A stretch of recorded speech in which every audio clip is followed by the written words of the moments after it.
All right. Welcome back into the show. I am your host, Jake Masucci, and today we are talking about the NFL playoffs. We are moving on to the NFL, kind of talking about that playoff stint. Yeah, we're finally back doing the first round here, so let's just get right into it. Let's talk about the Saturday games first.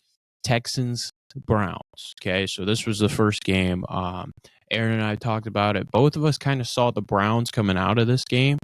You know, very two very good teams. Like the Browns had their excellent defense that we were talking about the whole time, and we just weren't sure how Stroud was going to be able to attack that defense. And him being a rookie, I think, kind of gave us some faults. Like we weren't really sure if he'd be able to match the physicality. And boy, oh boy, did Stroud prove us wrong. An unbelievable win for the Texans, dominating this game, completely dominating this game, winning 45-14.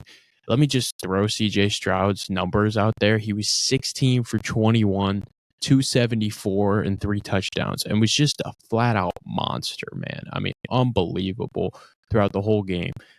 Starting the first drive, they went right down the field, and they were stopped in the red zone, leading to a field goal. But Stroud was just ridiculous, getting the ball to so many different people.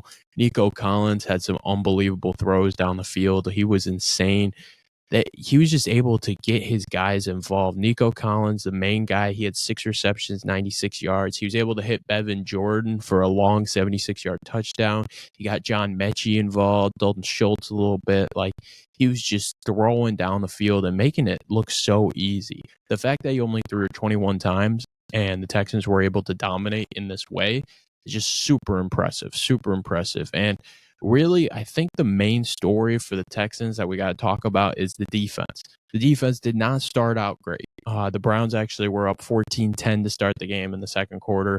Kareem Hunt got 2 touchdowns. And, in that second quarter, I was like, okay, we're going to see a game, And then Stroud has that great play action pass over to Bevan Jordan, miscommunication there, and Jordan's able to get out loose and score a touchdown. And then the Texans were starting to get some pressure. I talked a lot about those injuries before the game, and Grenard was a huge get for them. I didn't realize how great of a season he had. He was one of their best D linemen, so getting him back was really huge for them. And Will Anderson was able to play, so their D line was much better than what we saw in the regular season matchup where Will Anderson didn't play. So, unbelievable defensive performance.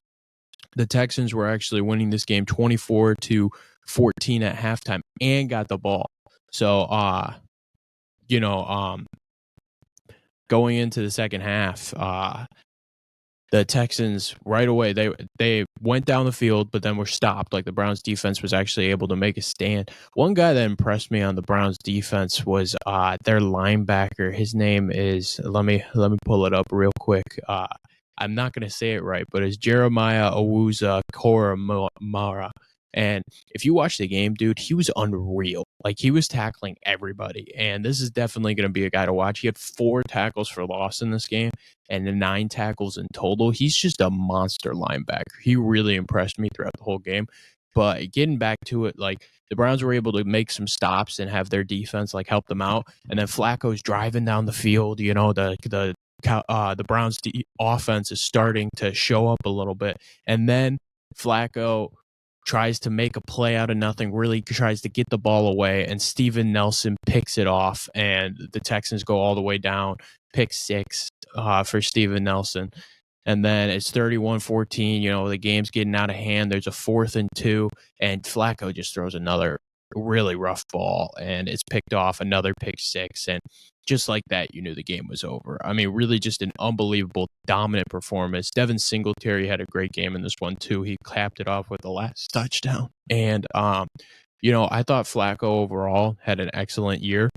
And, what we talked about with Aaron was the turnovers. He threw picks on 4% of his passes throughout the year. And that's just something that you can't have. You can't. And I said it was going to be very important for them to be able to take care of the ball.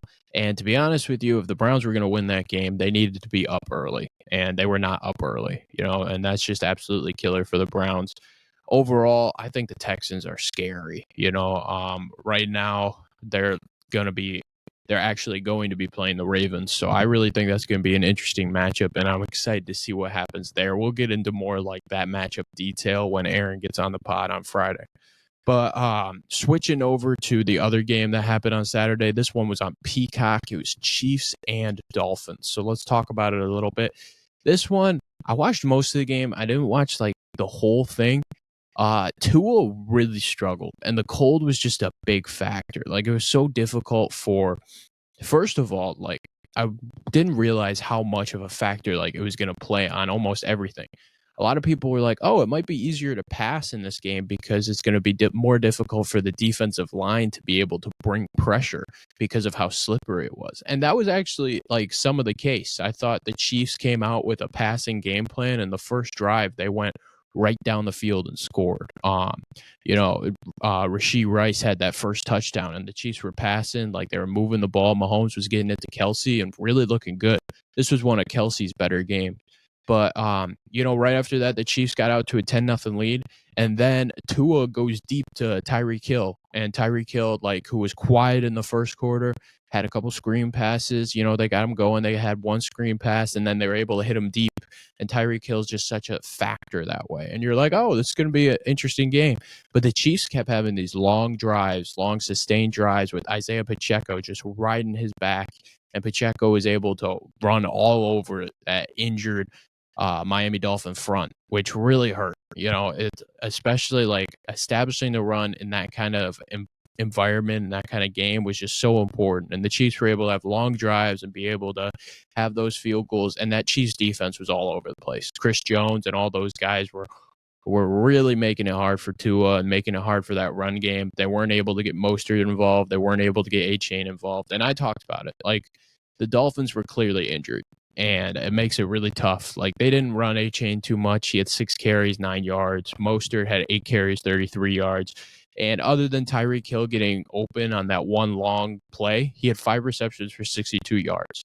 That touchdown was, here, I'm going to go back to make sure I get it right. It was a 53-yard pass. So his other yards, 9 yards on 5 receptions, that's kind of insane. Like, the Chiefs defense was all over the place, really making it difficult. Tua only 199 yards passing, and really just an impressive performance from this Chiefs defense and the Chiefs offense for using the run game and getting that involved. They're going to be playing Buffalo in the next round, and we'll talk about the Buffalo game in a little bit. But I'm actually looking forward to that kind of matchup, and actually it's going to be Mahomes' first road game in the playoffs, which is kind of crazy to think about, and that's going to be a crazy matchup. There might be some fireworks in that one, but it could be really cold too, so you might see a similar type of game plan from the Chiefs. So I'm looking forward to that one for sure. All right, switching over to Sunday. We had some unbelievable games on Sunday. I got to start first with the Packers and Cowboys, and then I want to get to my Lions because we had an awesome win. But the Packers were able to win in Dallas 48-32 in an unbelievable show. I mean, it was absolutely ridiculous watching this game. To start the game, Packers were able to go on a super long drive and really control it. They were in flat out control over that drive, and just unbelievable with Aaron Jones going all the way down the field. He was unreal in this game. Like, Aaron Jones had struggled throughout the year dealing with a lot of injury, and dude, he was just on a different planet in this one. 21 carries, 118 yards, 3 touchdowns, and really looked like the Aaron Jones that I think everybody expected to see this year, but he was tainted by injuries a little bit. After that, the Cowboys were able to get like 1 or 2 first downs on their first drive, but then had to punt it away in a great third down stand from Green Bay. And, Green Bay then punted, it brought it back to Dallas, and then Dak tries to fit in a really tough ball, and Jair Alexander picks it off, and a really impressive pick. I mean, he was a little handsy on that play, but I love Jair Alexander. Some of the stuff he was doing with the coin toss thing was a little weird, but their defense was really just all over the place in this first half, really making it difficult on Dak. You saw Dak and CeeDee Lamb really getting into arguments, trying to figure out like what's going on. Like, we've never seen Dak and CeeDee that off kilter this season. That's why I think so many people were high on the Cowboys, including me and Aaron when we were previewing. because the Cowboys just were a dominant force to be reckoned with throughout the whole year. So it's really difficult to think, oh, like, they're not going to be that way when it matters most. And at the beginning of the game, they were not. Jair Alexander with a big pick puts him right at the 5-yard line. Aaron Jones runs it in. It's 14-0. And after that, the Cowboys get stopped again, and the Packers go right down the field. Jordan Love absolutely dealing in the first half. I'm going to give you Jordan Love's stats for the game. He was 16 for 21, 272, 3 touchdowns. Very similar stat line to CJ Stroud. And both these young quarterbacks just looked flat out unbelievable. Both of them only throwing 21 balls because their run game was able to get going and their defense was really useful in this one. After that touchdown, right after that, Dak tries to fit in another ball, and right away, Darnell Savage picks it off, 64-yard return for a touchdown. Green Bay's up 27-0 in the second quarter. And everybody on Twitter, like I'm looking on Twitter and everybody's like, oh, Mike McCarthy's gone. Mike McCarthy's done. Bill Belichick's going to come out at halftime and coach the rest of this game. And, it's just crazy. You don't expect the Cowboys to, falter like that. And they really did. They just weren't there. The Cowboys were able to score a touchdown at the end of the half, making it 27-7, and then went down and made it 27-10. And you're like, oh, maybe they're coming in. And then the Green Bay just shuts them up with a long drive. Aaron Jones, another touchdown. 6 minutes left in the third now, makes it 34-10. And, there was a lot of scoring later in the game, but to be honest with you, I didn't watch it because Green Bay had sent the message already. They were the more physical team, the stronger team, and Jordan Love just looked like the superior quarterback. And, Dak still ended up with 400 yards and really padded his stats later, but Dak didn't show up in that first half. And you can't get down 27-0 at the beginning of the game and expect to win the game. You just can't. And with Mike McCarthy and how they ran the offense, the majority of the year, it was focused on limiting turnovers for Dak. And Dak starts out the game with 2 interceptions. And it just wasn't the Dak we've seen all year. He wasn't composed. He wasn't calm. He was off with his receivers. It just, it was disappointing because I talked about it a lot in that preview that I really was impressed with Dak throughout the whole year and thought he was a legitimate MVP candidate. And it's just very interesting to see just how much he faltered in that playoffs. And I feel like the Dak hate is kind of warranted because of the way he's played in these playoffs. So very interesting to see what the Cowboys are going to end up doing. And I talked about it a lot on that Coaching Carousel podcast where I do think McCarthy's probably going to be gone. And you could definitely see some change in Dallas coming for the future. But Green Bay, what an unbelievable win. The fact that you can go from, I was so impressed with how Aaron Rodgers was and like what he meant to that. But Jordan Love looked exactly like Aaron Rodgers. Like I was talking to a couple people off camera and I was just like, dude, the way he throws the ball is so similar off the back foot and doing things like moving outside the pocket. Like it was just so impressive to watch. And as a Lions fan, it makes me nervous. Like the Packers looked really, really good and a really impressive win against the Cowboys. All right, let's switch over to Detroit. Okay. And we got to talk about it. The Detroit Lions won a playoff game. And I think it's because this is the first full year I'm doing NFL football.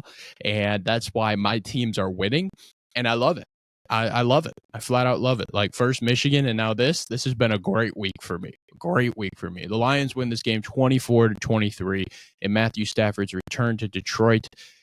This game was the only game I really feel like Aaron and I nailed on the head with, it started out, nobody could stop each other at all. And, they went right away. The Lions went right down the field. David Montgomery gets a touchdown, very physical drive. And then the Rams, same thing. Stafford's throwing, he's dealing. He already starts the game with a no-look pass that was ridiculous. And then the Rams go down, kick a 24-yard field goal, 7-3. And then the Lions, right back at you, go right back down. Jahmyr Gibbs goes in, scores a 10-yard touchdown. It's 14-3. And then the Rams, same thing. Puka Nacua was unbelievable in this game. I'm going to show you the stat line because he was just incredible. the thing that I didn't really realize about him, and I thought the broadcast did a really good job like explaining, was the fact that he is so good at breaking tackles. Like his rack is just unbelievable, and he really showed it in this game. This game, he had 9 receptions, 181 yards, and a touchdown. The Lions really struggle against these top tier guys. And that's why I was so nervous about this game in talking to Aaron about it before it happened, was because the Rams had two of them. And I think the Lions did a very good job of slowing down Cooper Kupp, because Cooper Kupp wasn't really too much of a factor. He ended up the game with 5 receptions, 27 yards, and that's really good for the number one guy. But Puka Nacua was wide open throughout the whole game and had literally probably one of his best games of the year. He was flat out incredible. But the Puka touchdown made it 14-10, and then the Lions go right down the field. They have a big 4th and 1, and I think everybody in the building knew that they were going for it. They hit Laporta, make it 21-10. And then the Rams go right down the field. Stafford had a really nice ball to Tutu Atwell, 36-yard touchdown. That kind of ended the half for scoring. It was 21-17 going into the third quarter. The Lions go down, kick a 54-yard field goal. Michael Badgley with a great kick. And then the Rams went down near the end of the quarter, got a 27-yard field goal, made it 20-24. But really in the second half, it was all about adjustments. The Rams were really good at adjusting to the run and stopping it. They did a fantastic job of being able to do that, which is huge, because that's why the Lions were going all the way down the field on them every time. And they made it difficult on Goff, but they didn't make it like too bad. Goff was still able to do his stuff, 22 for 27, 277 yards and a touchdown. But the running game just went completely out the window in the second half. I think the Rams did an excellent job there. And I thought the Lions did a great job of limiting Aaron Donald. Like Aaron Donald really struggled to get to the quarterback in that first half. And I thought the O-line was on it. And Amon-Ra with another great performance, 7 receptions, 110 yards. And the Lions defense has always done a fantastic job against the run. I don't think I give Aaron Glenn enough credit at that aspect. He's really good against the run. But again, we struggled with that main receiver, and Stafford just had a ridiculous game against us. 25 for 36, 367 yards, 2 touchdowns. And I think the reason why we were able to still sneak out of this game was the fact that we were able to take the ball out of Stafford's hands. We didn't give Stafford another chance to get the ball back. We were able to run out the clock. Dan Campbell trusted his guys enough to pass it on that 2nd and 9 to Amon-Ra, and Amon-Ra is able to get that first down. It was an absolutely huge first down. And I really think that was just such a big aspect and so cool, just awesome. That Lions win was just really awesome. It made me feel so good. And the city of Detroit, like you just saw it with the fans. It was just an incredible experience for us because we've never seen it. Like so many of us, it's been 30 some years. Like it's insane how long it's been. And it's just such a cool win. All that Stafford stuff and, like Stafford's the enemy. We got to blah, blah, blah. I'm a Stafford guy. I love Stafford. I always will. And it makes sense to say it that way. And it made sense with the boos and blah, blah, blah, blah, blah. It was tough. It was tough. Like there was a part of me where I was just like, I don't want to boo this guy. And there was a part of me where Stafford's making all these unbelievable throws. And it's like, holy cow, this guy's awesome. And he did all of this in Detroit too, but Goff was the man. Goff was flat out the man. So, as a Lions fan, I'm really happy to have Goff. I'm really happy to have this team. They really represent Detroit well. And it's cool to have a team like that in Detroit because in my lifetime, I really haven't had that. We had that Tigers season in 2012, 13, somewhere around there with Prince Fielder, Miguel Cabrera, and all those guys, Verlander. But, this is that team for us. And the Lions really with an unbelievable win here. They're playing the winner of the game going on right now, Eagles-Bucks. I'll get to that one. What I'm doing is I'm recording this part early, and then I'll get to the games today a little later. So, this Lions win, absolutely huge, and I'm really excited to see what they're doing in the future. All right, I'm going to take a quick break, and I'll hit you guys back with the Monday games in a sec. Hello. This is Giovanni Mosheri. You may have heard me a couple times on Jake's Takes. I am the sports media director of Oakland University's campus radio station, WXOU, and I've been the host for about 2 years of a weekly sports show called The Jomo Show, where we cover all of Oakland University athletics, including a weekly update on scores and highlights, as well as interviews with athletes or those otherwise involved in athletics. You can listen to The Jomo Show live on WXOU Thursdays at 6, or you can tune in to me afterwards on Spotify. It's The Jomo Show. All right, let's get back into it.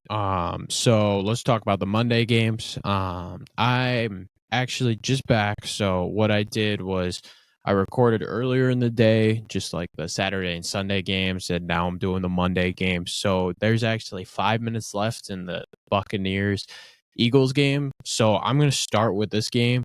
Right now it's 32-9 Buccaneers lead. So I'm assuming the Bucs are going to end up winning this game. And really just crazy, the demise of the Philadelphia Eagles. I mean, just flat out, like, really disappointing because this team, like Aaron and I talked about, they started out 10-1 and like finishing the year 11-6, and it's just not the same team. Like, you can tell by watching them, at least in this game, like, they were just so off. There was no physical edge to them, and not having their guy AJ Brown is just huge. Like, it changes their offense completely. It makes it harder to get people involved. Devontae Smith in this game had a great game, 7 receptions, 141 yards. Did his best to try to help them out, but really it just wasn't enough. This Bucs defense had a great game plan.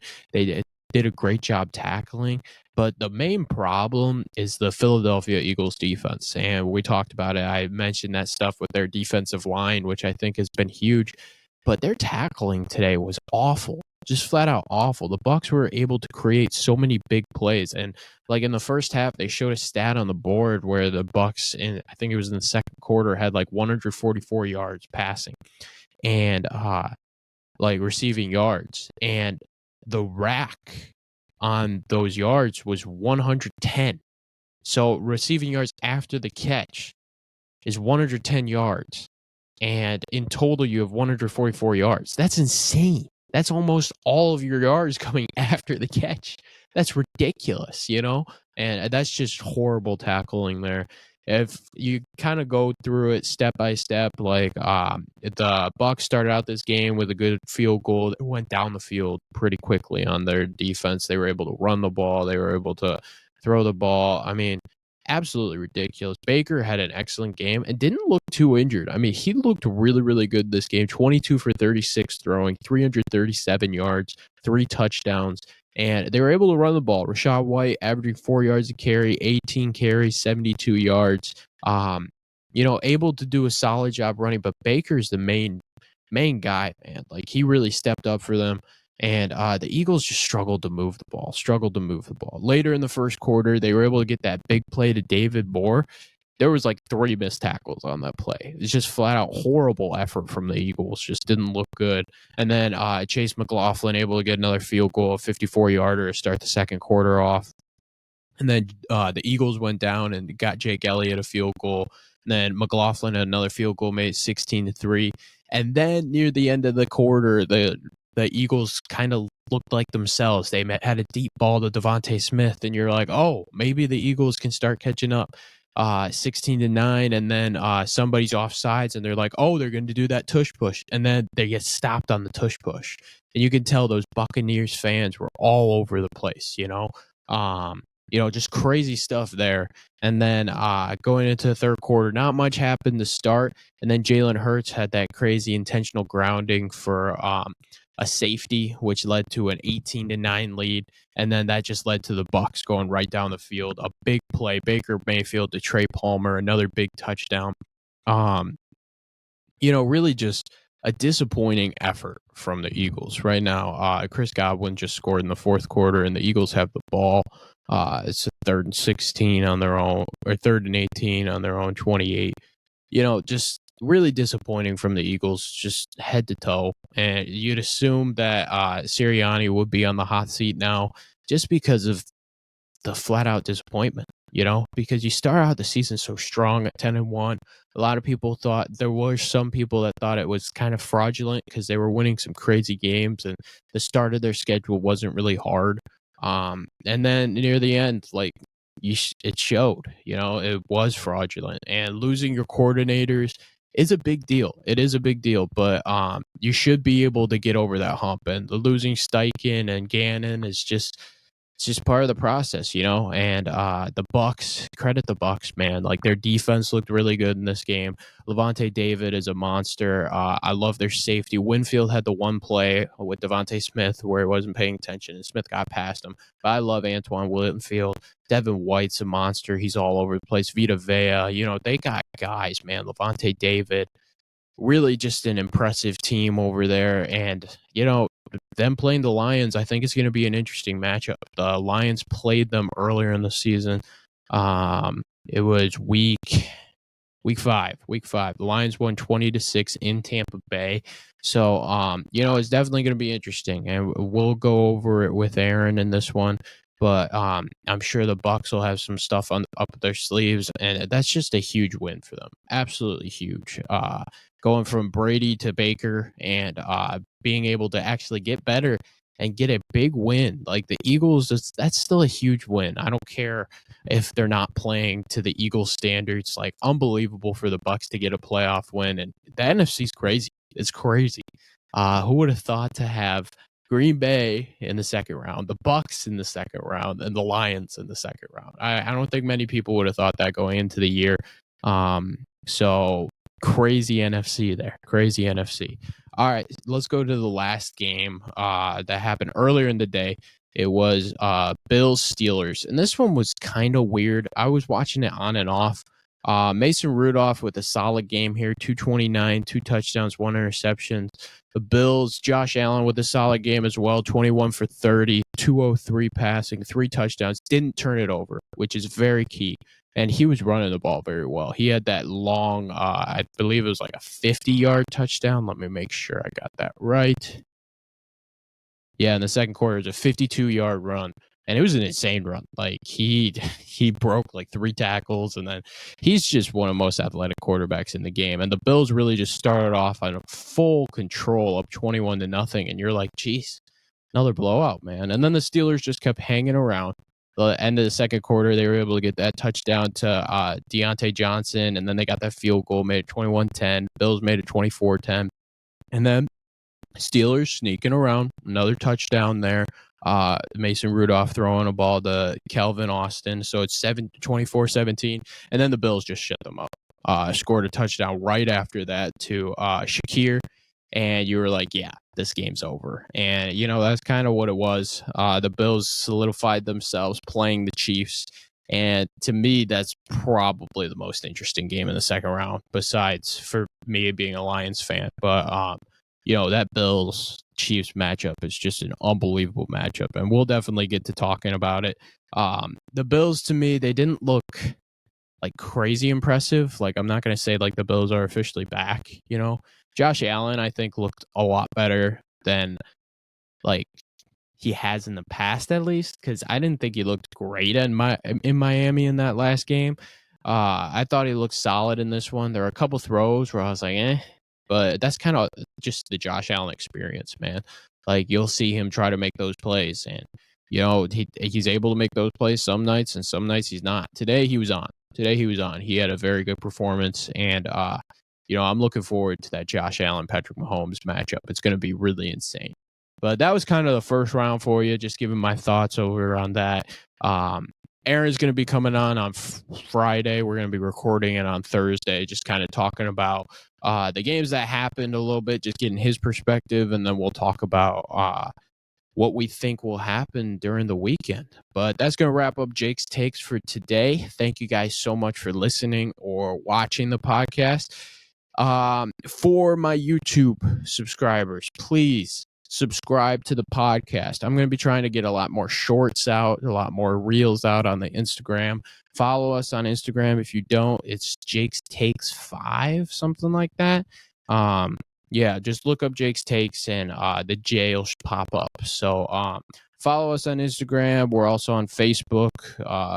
Go be friends with me or do whatever you got to do. And then if you're on Spotify, please give me some 5 stars. Those 5-star ratings help it show up. And then follow us. I'm going to try to keep up the stuff. I mean, we're going to do as much NFL things, coaching things. Basketball is getting into full swing, so we'll get back into NBA, college basketball, the whole shebang. We're almost on a year at this. That's almost the 1-year anniversary of Jake's Takes, which is kind of crazy. So I'm trying to get as much sports in as possible and as much sports talk in as possible. All right, well, that's going to wrap up the show for today. Thank you guys so much for listening, and I'll see you next time. Peace.